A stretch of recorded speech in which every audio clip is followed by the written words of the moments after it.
చాలామంది స్టూడెంట్స్ అడుగుతా ఉన్నారు, తెలంగాణ కాలేజ్ స్టూడెంట్స్.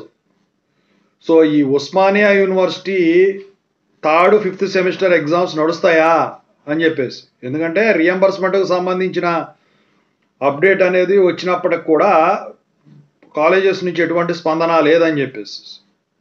సో ఇప్పుడు దాని గురించి చెప్పదలిచాను. ముందుగా అయితే ఇంతవరకు ఛానల్ సబ్స్క్రైబ్ చేసుకుని వీడియో లైక్ చేసి షేర్ చేయండి.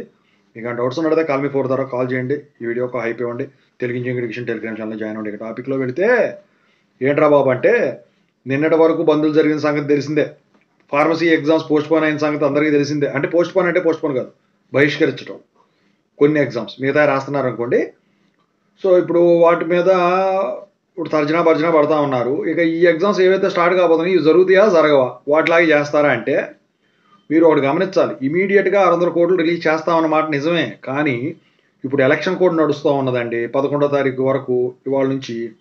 అయితే ఇప్పటికిప్పుడు వదలాది కాదు, ఓకేనా. ఒకవేళ ఎలక్షన్ కమిషన్ కానీ పర్మిషన్ ఇచ్చి ఉంటే మాత్రం ఎటువంటి ప్రచారం ఉండదు. కాబట్టి ఇవాళ నుంచి సైలెంట్గా వేసేస్తే ప్రాబ్లం ఉండదు ఇవాళ రేపట్లో, ఓకేనా. ఎలక్షన్కి వాడుకుంటేనే దాన్ని రద్దు చేయడం జరుగుతుంది. అయితే ఇక మీ ఎగ్జామ్స్ ఏవైతే షెడ్యూల్ చేయబడ్డాయో, ఏ సెమిస్టర్ అయినా ఫస్ట్ అయినా కానివ్వండి, ఏదైనా కానివ్వండి, ఉస్మానియా యూనివర్సిటీ కింద అవన్నీ కూడా యథావిధిగా నడుస్తాయి. మన JNTH B.Pharmacy ఎగ్జామ్స్ అయినట్టు కానివ్వండి, వాటి మిడ్ ఎగ్జామ్స్ లాగా కానివ్వండి, అలాంటివి ఏమీ జరగవు. మీరు నిరభ్యంతరంగా ప్రిపేర్ అవ్వచ్చు.